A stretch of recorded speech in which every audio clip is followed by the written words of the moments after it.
আজ দিনটা একদম অন্যরকমভাবে কাটবে। সকালবেলাটা তাই ফুল দিয়েই শুরু করলাম ভিডিওটা। আর গাছে আজকের কিন্তু স্থলপদ্ম ফুটেছে। মায়ের চরণে স্থলপদ্মটা ঠাঁই পাবে। তো গুড মর্নিং বন্ধুরা, কেমন আছেন সবাই? আশা করছি সবাই খুব ভালো আছেন। এপিএসএস ব্লগের আরও একটি নতুন ভিডিওতে আপনাদের অনেক অনেক স্বাগত জানাচ্ছি। সকালবেলা উঠে আগে তো আমি ছাদেই চলে আসি এখন, কারণ এই সুন্দরীগুলোকে দেখলে মনটা একদম ভালো হয়ে যায়। তো ওটা হচ্ছে একরকম টগর। ওই টগরের গাছটা না আমি বাপের বাড়ি থেকে এনেছিলাম, তো সেই বর্ষার সময়। তারপরে বেশ সুন্দরভাবে গাছটা হয়েছে। তো মোটামুটি দেখতেই পেলেন অনেকগুলো ফুল ফুটেছে। আর এই গোলাপি গাছটাতে ফুল একদম ভরে ভরে ফুটছে। তো যাই হোক বন্ধুরা, পুরো ভিডিওটা কিন্তু অবশ্যই দেখবেন। আশা করছি আপনাদের খুব ভালো লাগবে। প্রকৃতি যেন সেজে উঠেছে। এই দেখুন বন্ধুরা, জাম গাছে ছোট্ট ছোট্ট বকুল ধরেছে। আর ওদিকে দেখুন আম গাছে অসংখ্য পরিমাণে আম হয়েছে। তো প্রকৃতিতে দিনে দিনে রূপ বদলাচ্ছে, এমন দৃশ্য দেখতে খুবই ভালো লাগে।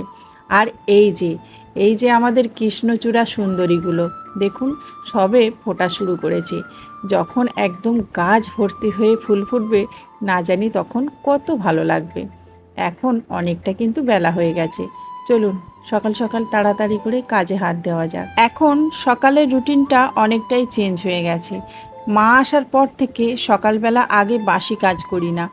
আগে সকালবেলা উঠে স্নানটা করে ফেলি, তারপর ঠাকুরঘরটাকে ভালোভাবে মুছি, সিঁড়িপুটগুলো ভালোভাবে মুছি, তারপর ভোগ জলটা দিয়ে দিই, তারপর অন্যান্য কাজে হাত দিই।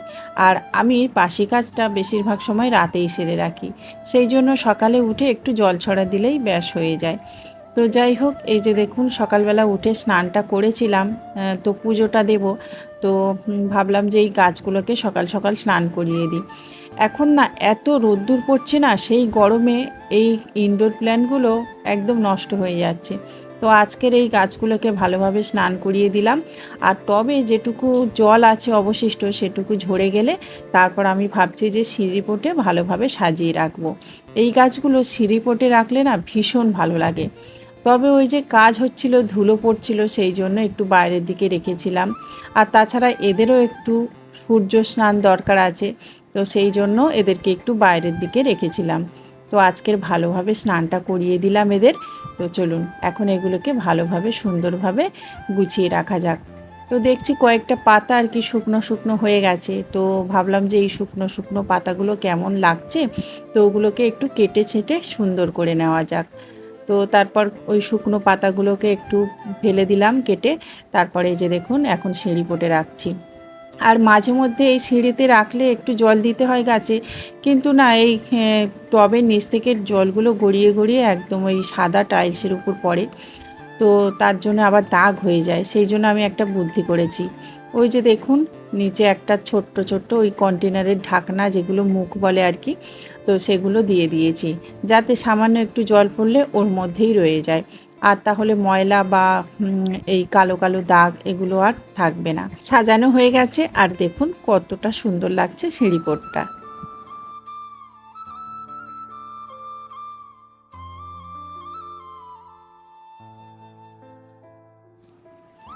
আজ আমাদের এখানে না ভগবত দাস ব্রহ্মচারী মহাশয় আসবেন। তো আমরা কিন্তু ওনার ভিডিও ইউটিউব চ্যানেল, তারপর ফেসবুক, এইসব জায়গাতে দেখে থাকি। আজ সামনাসামনি দেখার খুবই ইচ্ছা আছে। তো সেই জন্য আর কি সকাল সকাল তাড়াতাড়ি করে সমস্ত কাজ গুছিয়ে নিচ্ছি। আর তাড়াতাড়ি করে রান্নাবান্নাও সারবো। আর তারপরে ওই 1টা 1:30টার দিকে বার হয়ে যাব। সোনারপুরে আসবে, 3টের দিকে আসবার কথা আছে। তো তার আগে আমাদেরকে পৌঁছাতে হবে, কারণ সেখানে না অনেক অনেক ভিড় হয়। তো ভাবছি যে ওই 12টা 12:30টার মধ্যে সমস্ত কাজ গুছিয়ে আর তারপর চলে যাব। আমার ছোট বোন আসবে, তারপর বাবা আসবে। তো বাবা তো অলরেডি সোনারপুরেই থাকে, বাবাই বলল। আর ভগবত দাস ব্রহ্মচারীকে তো সবাই চেনে, ছোট্ট শিশু হলে কি হবে, ওনার কথা ওনার বাণী সবার মুখে মুখে এখন প্রচলিত। তো যাই হোক, এই যে আমার ফুল তোলাও হয়ে গেছে, তাড়াতাড়ি করে তুলে নিয়েছি ফুল। আর তারপরে যে একটা তরমুজ ছিল, তো সেটা দিয়েই আজকের অন্নপ্রসাদটা দিয়ে দিলাম।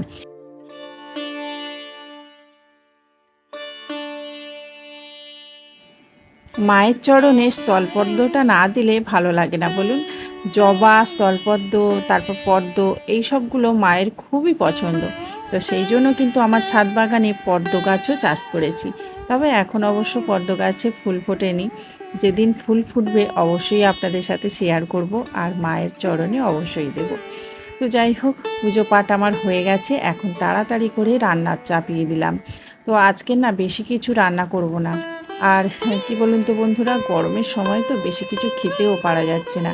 আর ছেলেরা বললো যে আজকে বেশি কিছু রান্না করতে হবে না, ডিম সিদ্ধ, আলু সিদ্ধ, ভাত করলেই হবে। তো মাঝে মধ্যে না আমরা এটাই করি জানেন তো, মানে দুপুরবেলাটা ডিম সিদ্ধ, আলু সিদ্ধ এগুলো দিয়েই বা সেদ্ধ ভাত দিয়েই খেয়ে নিই। আর রাতে যেহেতু আপনাদের দাদা বাড়িতে আসে, সেই সময় হয়তো একটু আধটু ভালো মন্দ রান্না করি। তো আজকে যেহেতু খুব তাড়াতাড়ির মধ্যে ছিলাম, সেই জন্য এই টিপসটা কাজে লাগিয়ে দিলাম। তো এই যে একটু উনানেই রান্না করব ভাবলাম, তো সেই জন্য ছাদে এসেই মাটির হাঁড়িতে করে ভাতটা চাপিয়ে দিয়েছিলাম, আর তারপর আলু সেদ্ধ আর ডিম সেদ্ধ দিয়ে দিয়েছি। তো এখন এই যে ভাতটা হয়ে গেছে, ফ্যানটা গড়িয়ে নেব।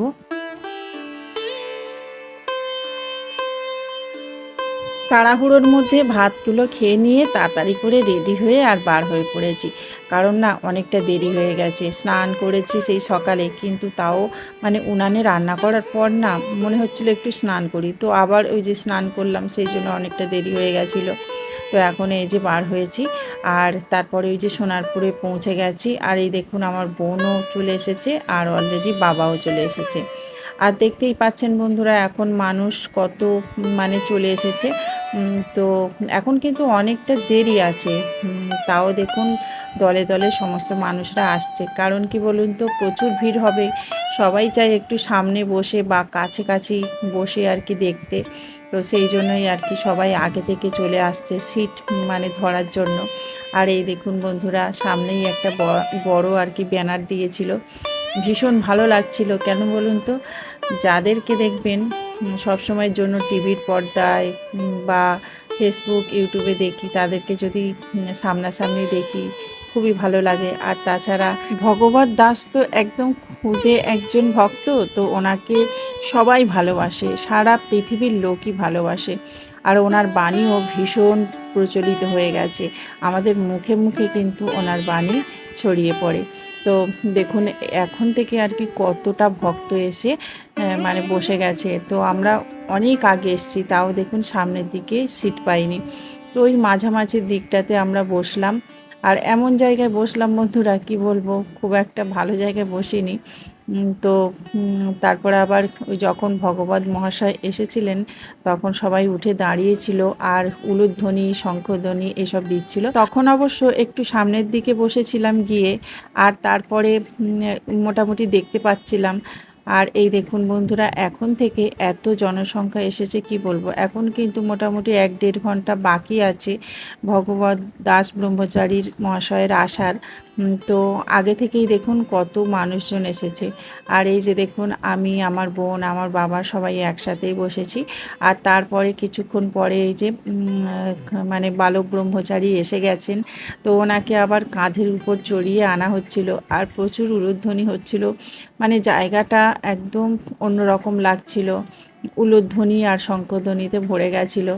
আর প্রেস মিডিয়া তো আছেই বন্ধুরা, সবাই দেখুন মানে কি বলবো, ওনাকে নিয়েই সবাই ব্যস্ত, ওনাকে নিয়ে স্টেজের মধ্যে আনা হচ্ছিল। এই মুহূর্তগুলো না মানে ভীষণ ভালো লাগছিল। তো যাই হোক, সবাই এভাবেই সম্বর্ধনা জানিয়েছিল। সামনে দেখতে পাচ্ছেন স্টেজের উপর একটা বড় স্ক্রিন লাগানো হয়েছে, তো ওখানেই আমরা দেখছিলাম। কারণ মানে খালি চোখে দেখাই যাচ্ছিল না কোথায় বালক ব্রহ্মচারী আছে, কিন্তু এই যে দেখুন স্ক্রিনের মধ্যেই দেখতে পাচ্ছিলাম।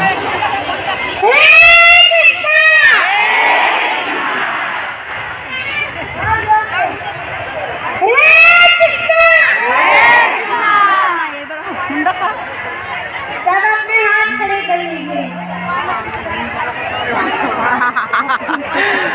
ताली नहीं बजानी, हाथ खड़े करने हैं।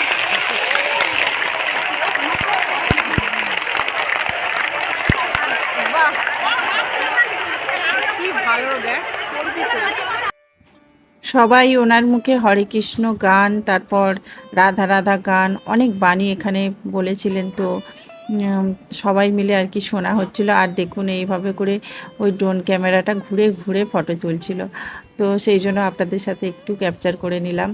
আর সবাই দেখুন বন্ধুরা ওনার সঙ্গে নাচ গান করে একদম ফাটিয়ে দিয়েছে বললেই চলে।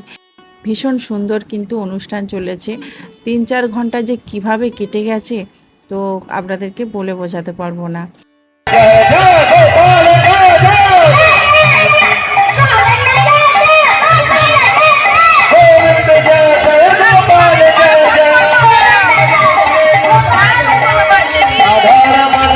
गोविंद जय जय हरि गोविंद जय जय राधा रमण हरि गोविंद जय जय राधा रमण हरि गोविंद जय जय हरि गोविंद राधे श्याम श्याम श्याम सीताराम राम राम सीताराम राम राम राधे श्याम श्याम श्याम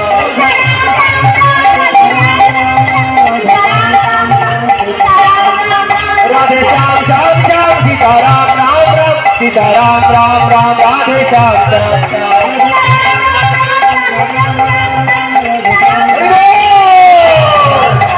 गोविंद जय जय गोपाल जय जय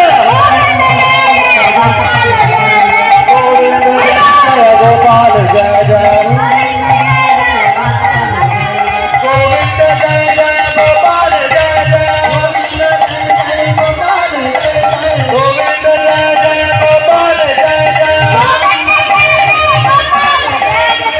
এত সুন্দর অনুষ্ঠান হয়েছে তো আপনাদের সাথে না শেয়ার করে পারলাম না। জানি হয়তো আমার কপিরাইট আসবে, তাতে কি হয়েছে বন্ধুরা, আপনাদেরকে শোনাতে পেরে আমার ভীষণ ভালো লেগেছে। তো মোটামুটি 3-4 ঘন্টা এভাবেই অনুষ্ঠান হয়েছিল। আর সব জনসাধারণ একদম মন্ত্রমুগ্ধর মতো বসেছিল। তো তারপরে আবার মানে শেষ হয়ে যেতে আমরা সবাই বাড়িতে চলে এসেছিলাম। তো আজকের ভিডিওটা বন্ধুরা কেমন লাগলো অবশ্যই কিন্তু কমেন্ট করে বলবেন। আশা করছি আপনাদের খুব ভালো লেগেছে। আর যদি ভালো লেগে থাকে তাহলে কিন্তু চ্যানেলটিকে লাইক কমেন্ট শেয়ার করবেন আর সাবস্ক্রাইব করে আমার পাশে থাকবেন। দেখা হবে পরবর্তী একটা ব্লগে। তো আজকের না এখান থেকে বাবার কাছে গিয়েছিলাম, মার কাছে গিয়েছিলাম। তো পরবর্তী ব্লগে সেই ভিডিওগুলো আপনাদের সাথে শেয়ার করব। তো আজকেকার মতো নমস্কার জানালাম।